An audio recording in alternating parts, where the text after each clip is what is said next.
Salut à tous, aujourd'hui on va parler d'un smartphone milieu de gamme. Je dis milieu de gamme parce que sa gamme de prix elle est à moins de 300 €, parfois elle est un petit peu plus en fonction des commerces où vous allez l'acheter. C'est un smartphone qui fait pas mal le taf, il va pas exceller non plus, mais il est assez correct. C'est le Oppo A98, on va voir ce qu'il vaut ensemble, c'est parti.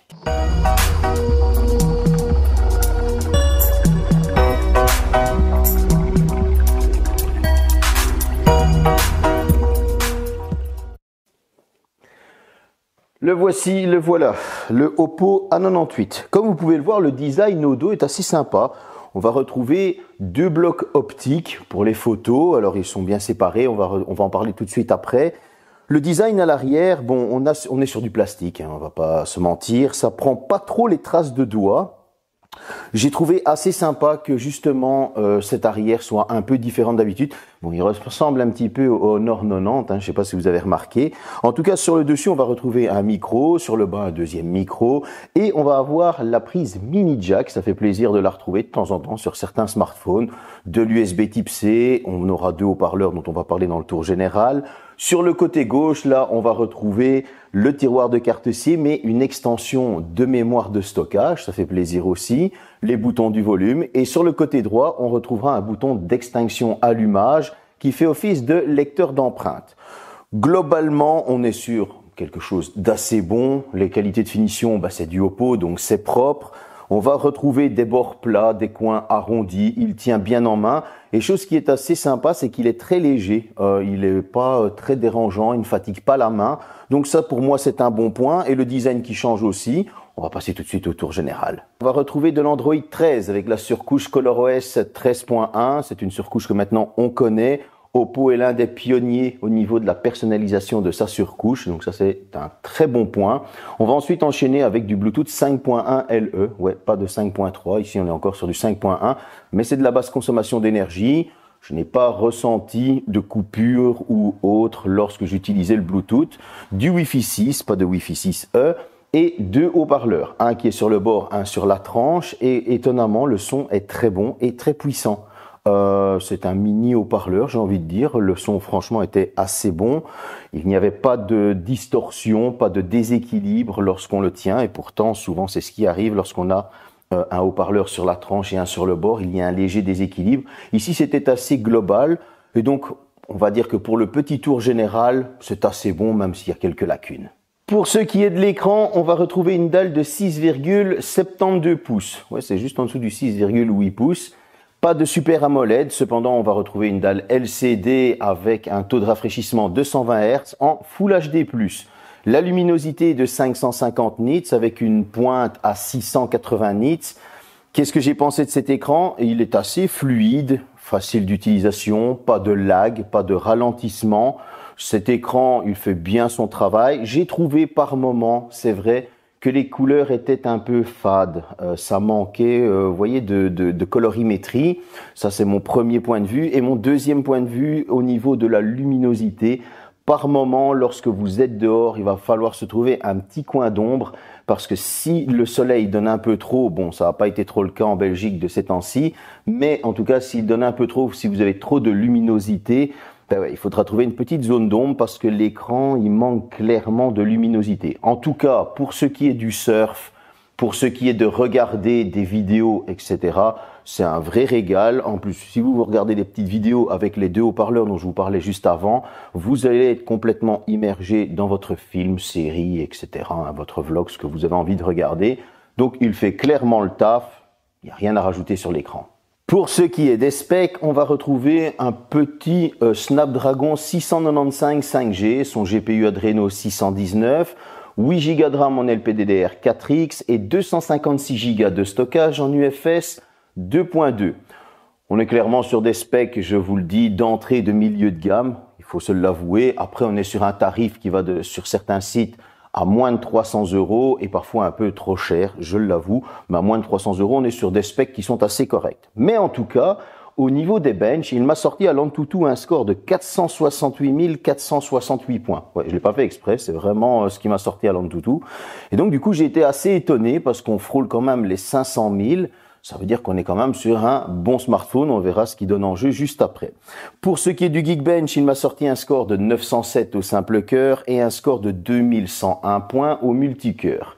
Là aussi, on est sur un smartphone qui va pouvoir faire le travail. On n'est pas sur des specs de folie, c'est clair, mais en tout cas, il va pouvoir faire tourner certaines petites applications. Ne vous inquiétez pas, les réseaux sociaux, etc., ça passera crème, il n'y aura aucun problème. Pour ce qui est des jeux vidéo, Asphalt 9, ça a tourné sans souci. On va pouvoir se faire des bonnes parties, les temps de chargement sont assez courts, on est sur un jeu qui est beau, qui est fluide, rien d'autre à rajouter. Pour ce qui est de Genshin Impact, là, vous allez avoir des graphismes qui seront en faible. Et pourtant, malgré ces graphismes en faible, eh bien, on a quand même un très beau jeu avec du 30 FPS qui est assez stable. Jouer à Genshin Impact, franchement, nous a donné quelque chose d'assez bon. Et j'ai trouvé que les températures, franchement, n'exagéraient pas. On était sur des températures de 40 degrés après 1 heure de jeu à Genshin Impact, ce qui, je trouve, est très correct. Bon. Par contre, pour ce qui est de Fortnite, là, on est sur des graphismes faibles, sur du 30 FPS. Et là, on a pas mal de chutes de FPS. Parfois, on se retrouve avec du 15, voire 20. Bon, voilà, je veux dire, il a sa limite. Je pense que le GPU peut pas donner plus et donc du coup, on n'aura pas les graphismes dont on veut. Ça, parfois, ça lag, parfois, ça ralentit. Et ça, c'est accompagné d'une surchauffe. Et oui, parce que sur Fortnite, j'ai pu atteindre des températures qui allaient jusqu'à 57 degrés. C'est bien la preuve que, ben voilà, je veux dire, il a sa limite et qu'il faudra se contenter de plus d'un Genshin Impact ou d'un PUBG qui est vachement moins gourmand que Fortnite. Comme ça, vous êtes avertis. En tout cas, pour les autres personnes qui, eux, ne jouent pas aux jeux vidéo, vous allez pouvoir utiliser ce smartphone sans problème pour regarder des vidéos, comme je le disais dans la partie écran. Vous allez pouvoir l'utiliser pour le GPS sans problème. Il est assez précis et ça ne fait pas de surchauffe au téléphone. Vous allez aller sur vos réseaux sociaux sans problème. Vous allez pouvoir scroller, aller voir les sites internet, etc. Donc, on est clairement sur un jeu qui vous offre quelques parties gaming si vous vous ennuyez, mais qui aura une polyvalence dans la vie de tous les jours pour téléphoner, SMS, etc. Ça, il n'y a aucun souci. Une des parties importantes de nos jours, c'est la partie photo. Et ici, on va retrouver plusieurs capteurs, un gros, des petits, le capteur frontal. Le premier est un 64 mégapixels grand angle ouverture 1.7. Le deuxième, un 2 mégapixels microscope ouverture 3.3. Et le dernier est un 2 mégapixels de profondeur ouverture 2.4. À l'avant, on retrouve un 32 mégapixels ouverture 2.4 grand angle. Qu'est-ce que j'ai pensé de la photo? Ben, elle est assez simple. Elle fait juste le travail en fait. Franchement, je savais pas trop quoi faire de cette photo. On est limité à un zoom x6. Donc, comme je le dis, c'est vraiment un appareil qui va faire juste le travail au niveau de la photo. J'aurais préféré qu'à la place de ce microscope, par exemple, on nous mette un ultra grand angle qui sera vachement plus intéressant parce que le microscope, on va l'utiliser au début pour se marrer 1 ou 2 fois. C'est pas le truc qu'on va utiliser tous les jours, à moins que vous soyez scientifique ou un scientifique en herbe. Voilà. Le capteur de profondeur, j'aurais préféré un capteur macro ou limite laisser le capteur de profondeur mais mettre un capteur de profondeur de meilleure qualité. Ça, c'est mon avis personnel. Pourquoi? La photo, comme vous pouvez le voir, elle fait juste le travail qu'on lui demande, ni plus ni moins. La vidéo, vous êtes limité à du 1080p 30 fps. Vous pouvez descendre en 720p, mais je ne me suis pas cassé la tête à le faire, ça ne sert strictement à rien.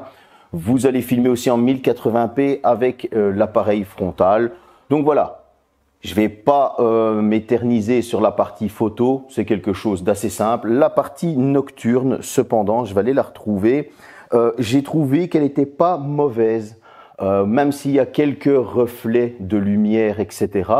Franchement, elle s'en sort pas trop mal. Donc le mode nuit, il est assez bon. Pour la macro, il n'y en a pas. Il faudra jouer avec les zooms. J'ai mis un zoom x2 pour pouvoir faire cette petite fleur. Voilà, comme je le disais, il fait juste le travail. C'est pas le photophone de l'année, le smartphone photo, j'allais dire. Mais en tout cas, c'est un smartphone que si c'est votre tranche de budget, vous allez pouvoir faire quelques photos de famille, quelques photos en balade sans souci.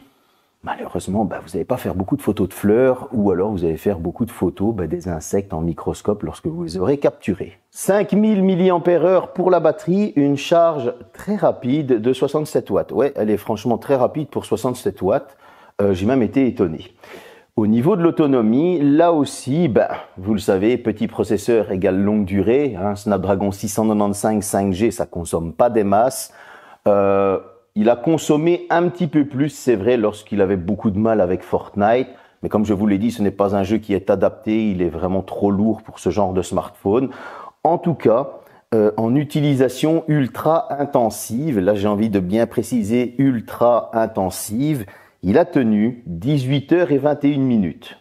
Donc, je l'ai débranché, il restait 15%. De 100% à 15%, 18h21. Et en temps d'écran, nous étions à 18h21. Ouais. Donc, du coup, ça veut dire que écran allumé non-stop pendant 18h21, c'est vraiment une très bonne autonomie. Si vous avez une utilisation un peu plus modérée de cet écran, bon, maintenant la luminosité joue aussi, le fait qu'elle ne soit pas trop forte, etc., ça va consommer moins, c'est logique. Si vous êtes avec un temps d'écran qui va entre 6 et 7 heures, dites-vous bien que vous allez pouvoir tenir la journée et demie sans problème. Donc vous allez pouvoir tenir 36 heures avec 6-7 heures d'écran, ce qui est franchement déjà beaucoup. Et 36 heures, c'est pas mal du tout. En utilisation très modérée, ou on va dire normale, moi j'appelle ça très modéré, mais c'est plus normal. Donc c'est-à-dire un peu de réseaux sociaux, SMS, appels, etc. Répondre aux messages. Voilà, vous n'êtes pas non plus non-stop sur votre écran et vous allez plus être aux alentours des 4-5 heures d'écran. Là, vous allez pouvoir tenir votre 48 heures sans problème avec une seule charge, ce qui est assez exceptionnel. Tout ça pour une charge qui va prendre plus ou moins 45-46 minutes. C'est très bon. Pour ce qui est des tarifs, sur bol.com, je l'ai trouvé à 299 €, 299 € pour les Français. Je l'ai trouvé parfois à 320 €, ce qui est encore un prix correct. En dessous des 300 et 320 €, ce sont des prix corrects. Par contre, j'ai vu des sites où là, ça commençait à devenir des prix un peu trop chers à mon goût, où on était aux alentours des 385 €. Là, c'est clairement trop cher. Mais si vous le trouvez aux alentours des 300 €, voire moins, c'est un bon petit smartphone qui va faire son travail. Alors, c'est pas un smartphone d'exception, c'est pas un smartphone qui va rester dans les annales, c'est clair, mais c'est un smartphone qui va clairement faire le travail, qui va vous accompagner assez longtemps. Quels sont ses défauts? Oui, on aurait bien aimé avoir un écran AMOLED, une meilleure luminosité. On va pouvoir lui en trouver plein des défauts parce qu'on est dans une gamme de prix où il faut faire des concessions, c'est sûr. Mais en tout cas, on va aussi lui trouver pas mal de qualité. Le lecteur d'empreintes, il est très rapide.